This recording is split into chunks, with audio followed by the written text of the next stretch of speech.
최유연 선생님 모시고 세 번째 시간인데요. 저희가 호르몬에 대해서 워낙 할 말이 많다 보니까 에스트로겐에 대해서 먼저 한번 얘기를 해보자. 사실 저도 잘 모르거든요. 그래서 이번 에피소드를 준비하면서 진짜 많이 배워야겠다 라고 생각했는데 어떤 것들을 나도 잘 몰라. 되게 그냥 기초적인 거부터 들어가 맞아. 보자면 그냥 에스트로겐 투여 시에 대표적인 어떤 변화 그리고 부작용 이런 게 어떤 게 있을지 대표적인 것만 말씀을 드리자면 에스트로겐은 유방에 잘하는 거죠. 그래서 유방이 발달하게 되면 보통은 최대 예상 효과는 한 2년에서 한 3년 정도라고 하거든요. 그때까지는 발달하지만 그 이후에는 이제 더 이상 발달하지 않는 경우가 많고 사이즈도 A컵보다 더 작은 사이즈가 더 일반적으로 좀 많다고 하는. 그다음에 피부 변화 같은 것들이 이제 피부가 좋아지죠. 네, 피부가 좋아지는 게 그러니까 약간 유분이 감소하니까 좋아진다고 이제 느끼고 트러블 같은 것들이 좀 덜 나고. 나는 환자들이 피부가 좋아져서 오시더라고요. 맞아요. 반짝반짝. 구독 좋아요 막 이렇게 한다고. 그 전까지는 이제 테스토스테론이 높았다가 에스트로겐이 증가하니까 피부 같은 것도 건조감을 또 느끼기도 해요. 그래서 화장품 같은 것도 바꿔야 돼요. 유분이 감소하니까 건조해지고 환자분들이 이야기해 주는 것을 말씀드리자면 뭐 추위 같은 것들도 예전보다는 좀 더 타시는 경우도 있고 근육량도 좀 감소하니까 지방이라든가 이런 것들이 조금 붙는데 지방이 재분배된다고 재배치된다고 하거든요. 인상도 처음에는 좀 몰랐는데 한 1년, 2년 좀 지나면서는 얼굴 같은 것도 약간 각진 얼굴이 좀 둥글둥글해지는. 그러니까 수술을 하지 않아도 그렇죠. 왜냐면 지방 분포의 변화로 그렇게 변할 수 있다. 그런 것들이 있고 허벅지, 엉덩이 뭐 이런 부분이 지방이 생기는 거죠. 그래서 굴곡 같은 것들이 예전하고 좀 다르게 변화될 수 있고 이게 지금 에스트로겐의 이제 변화인데 보통 우리가 여성 호르몬 치료할 때는 이제 에스트로겐하고 또 하나가 남성 호르몬 테스토스테론을 이제 억제하는 약물을 같이 쓰거든요. 근데 에스트로겐만 투여했을 때보다는 억제제를 썼을 때 그런 효과들이 극대화가 그렇게 되기 때문에 보통은 이제 억제제들 이제 또 같이 쓰시는 분들이 있는데 억제제의 효과는 테스토스테론을 낮추니까 수염 같은 것들이 나는 것들이 이제 훨씬 더 덜 나게 할 수 있고 그리고 이제 성욕 감소나 충분히 감소가 되니까 에스트로겐만 쓰는 것보다도 훨씬 더 효과 면에서는 이제 디스프레이가 있는 분들에게는 더 좋은 거죠. 모든 약들이 어떤 효과가 있는지를 좀 알고 쓰셔야지 될 것 같고 에스트로겐하고 남성 호르몬 억제제하고 또 하나의 분류 이제 프로게스테론이라는 게 있어요. 이제 프로게스테론은 보통 난소 있는 사람들에서는 생리를 하는 과정에서 배란이 되고 나면 프로게스테론이 이제 증가를 하게 되는 호르몬인데 생리할 때 가까워지면 막 유방통 같은 것들 느끼고 하잖아요. 트랜스 여성들에게서는 이 프로게스테론이 쓰는 목적은 유방 발달 성숙 때문에 쓰게 되는 거예요. 근데 아직까지는 프로게스테론에 대해서는 좀 연구가 많이 되거나 이게 확실하게 유방 발달에 도움이 된다는 거는 정립되지 않았기 때문에 현재는 처음부터는 권고는 하진 않고요. 유방 발달이 이제 본인 만족도가 굉장히 떨어지거나 이런 분들에게 권고는 할 수 있는데 보통 유방 발달이 한 2-3년 정도 내에 끝난다고 하면 그 이후에는 뭐 지속적으로 쓰는 거에 대해서는 그렇게까지 적극적으로 권고하지는 않습니다. 모니카 내가 퀴즈 하나 낼게. 네. 트랜스 여성에서 여성 호르몬 치료를 하면 목소리 변화가 있을까 없을까? 내가 트랜스 남성은 잘하는데 트랜스 남성은 어때요? 목소리 변화가 있죠. 있죠. 네. 근데 선생님 여성은 어떻습니까? 여성은 없죠. 없어요? 목소리 수술이라고 보통 하는 거. 그래서 음성화 수술을 하는 거예요. 더 중요한 건 그런 것 같아요. 이런 변화들이 모든 사람에게서 다 똑같이 나타나지 않기 때문에 환자분들이 치료를 했는데 왜 나는 변화가 없는 것 같아 이런 경우가 있잖아요. 이게 다 개별적으로 이미 2차 성징이 끝난 다음에는 골격도 이미 다 형성이 되어 있고 키도 뭐 다 자라 있고 근육도 막 발달하고 이런 상태이기 때문에 굉장히 좀 미미할 수가 있고 그래서 다 개별적으로 좀 다르다.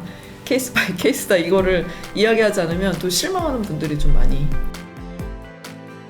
저는 성악정 수술하고 환자분들이 주량이 줄었다는 얘기를 많이 하세요. 난 예전에 술 잘 먹었는데 체력이 많이 떨어졌어요. 술을 많이 못 먹겠어요. 이렇게 얘기하시는 분들이 있더라고요. 체력적으로 떨어지는 건 거의 대부분 나타나는 것 같아요. 술도 많이 못 먹겠다는 게 체력이 좀 떨어지니까. 그냥 임의로 피임약을 드시거나 하시는 분들도 있다고 전 들었거든요. 네. 근데 이거는 괜찮은가요? 보통 에스트로겐도 쓰는 약의 이제 종류가 좀 다르기 때문에 사실 피임약은 권고하지 않는 방법이거든요. 피임약을 또 오래 드시고 온 분들이 혈액 검사를 해보면은 이미 뭐 테스토스테론도 좀 떨어져 있고 그렇기도 해요. 근데 이제 혈전 위험 때문에 사실은 권고하지 않는 방법이에요.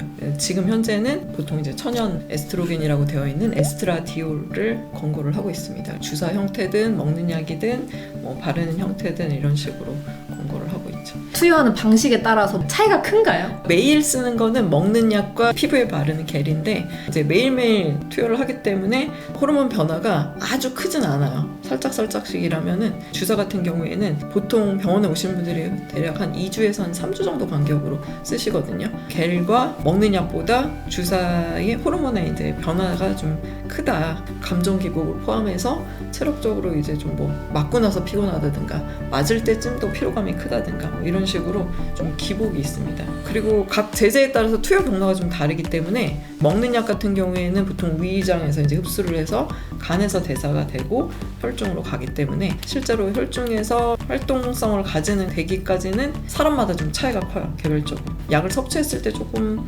호르몬 농도가 많이 또 안 올라가는 분들은 녹여서 먹는 방법을 쓴다던가 그리고 위험성이 큰 경우 나이가 좀 있는 상태에서 호르몬을 시작하거나 이런 경우는 더 안전하게 쓸 수 있는 방법이 뭐 겔 같은 경우에도 피부에 바로 흡수가 되니까 간을 안 거치니까 그냥 더 안전하기 때문에 겔을 또 쓰기도 하고 각각의 투여 방법이나 경로에 따라서 안전성과 이런 것들은 좀 약간씩 차이가 있는 것이죠. 그래서 이런 것들을 환자도 알고 있어야지 나한테 어떤 게 필요한가를 더 정확하게 알 수 있을 것 같아요. 근데 사실 투여 방법이나 뭐 효과 이런 것도 중요하지만 가격적인 면도 굉장히 중요할 것 같아요. 왜냐면 장기간 하는 거니까. 네. 가격적인 차이는 어떻게 나요? 모든 치료가 비급여, 보험이 안 되는 상태이기 때문에 현재 가격으로는 만약에 비슷한 용량으로 썼을 때 먹는 약이 제일 저렴하고 그 다음 순서는 이제 주사 그 다음에 이제 겔이 지금 가장 좀 비싸게 나와 있는데 약가가 워낙에 좀 비싸게 책정이 돼 있기 때문에 조금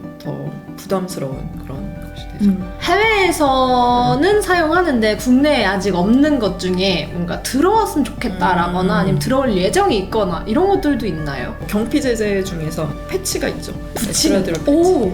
여기에 겔이 묻어있는 거고. 니코틴 패티처럼. 그렇지! 확실히 이해가 되네. 네. 에스트로겐은 워낙에 폐경기, 갱년기 여성에게 많이 썼던 제제이기 때문에 개발이 막 여러 가지로 많이 됐어요. 질정도 있고 질크림 같은 것들 이런 것도 있는데 지금 한국에서 어쨌건 못 쓰고 있어요. 왜? 우리 호르몬 제제가 거의 다 수입이기 때문에 제약회사에서 뭐 안 들어오면 의사가 처방을 못 내거나 이런 경우가 많아서 호르몬 제제가 그때 코로나19 품절 대란이 일어났었잖아. 네. 그래서 한동안 또 막 못 쓰고 이랬던 약들이 좀 많이 있었거든요. 겔 제제가 좋은 이유가 있나요? 붙이는 거나 겔이나 이런 거는 피부 밑에는 혈관으로 지금 곧바로 흡수가 되는 거니까 피부 트러블이나 이런 거는 좀 있을 수는 있겠죠. 계속 같은 군데 바르거나 하면. 그래도 가장 좀 안전하다고 알려져 있는 게 이제 경피 제제. 묻으면 안 되잖아요. 피부 통해서 혈관으로 흡수가 되는 거니까 바르고 나서 곧바로 다른 사람과 악수를 하거나 하면은 전달이 되는 거니까. 근데 사실 임의로가 아니어도 뭐 어떤 의학적인 문제가 있어서라든지 여러 가지 이유로 중단하시는 분들도 있잖아요. 그럼 중단하면 바로 그냥 변화가 뚝 끊기나요?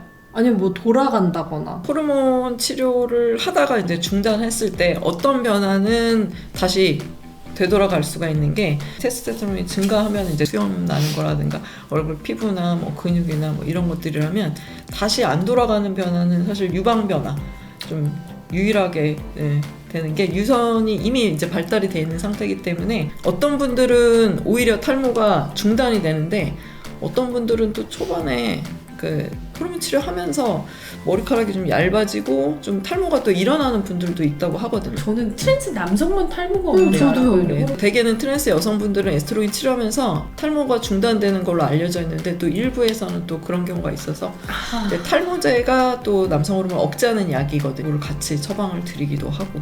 진짜 사바사다. 맞아요. 구독, 좋아요 막 이렇게 한다. 선생님은 또 호르몬을 직접 처방하지는 않으시지만 호르몬 투여를 하시는 환자분들을 되게 많이 보시잖아요. 그렇죠. 호르몬 처방을 하는 병원 의료인들에게 이것도 조금 바라는 게 있다. 혹시 이런 게 있나요? 저를 만나러 오시기 전에 이제 최현 선생님 같은 분하고 이제 오래 치료를 하시니까 트랜스 여성분들 같은 경우는 사실 성악성 수술할 때 제모가 필요하잖아요. 이 제모가 최소한 2-3달은 걸려요. 간격을 좀 오래 두고 오래 하면 더 좋고 호르몬 치료하시면서 제모하시면 좋을 것 같아요. 만약에 성악종 수술 생각하신다면 그런 건 진짜 미리 알지 않으면 밀릴 수밖에 없네요, 수술 계획이. 그렇죠. 만약에 병원을 보내면 네. 날짜를 보통 2-3달 정도 후로 잡으시는 거예요? 그런 경우도 있죠. 근데 또 제가 딱 이용하는 부위에 털이 안 나시는 분들도 있어요. 그런 분들은 제모 없이 바로 수술하실 수 있고 어디 제모 영역을 해야 되는지 보내드리겠습니다. 네. 꼭 강동성 집변 수술 안 해도 돼요. 만약 외국에서 수술하시더라도 선생님이랑 같이 호르몬 치료하면서 준비하실 거 아니에요. 네네. 그럼 그 기간에 제모할 수 있죠. 그럼 나중에 결과가 훨씬 그러니까 좋죠. 알면 좋을 것 같아요. 다음 편에서는 테스토스테론에 대해서 좀 알아보는 시간을 논바이너리 분들이나 어떤 게 나한테 필요한지 잘 모르겠다 하시는 분들은 일단 다 보시고 나서 결정을 하시는 게 저는 좋을 것 같다. 그래서 다음 편도 봐달라는 얘기입니다. Stay tuned.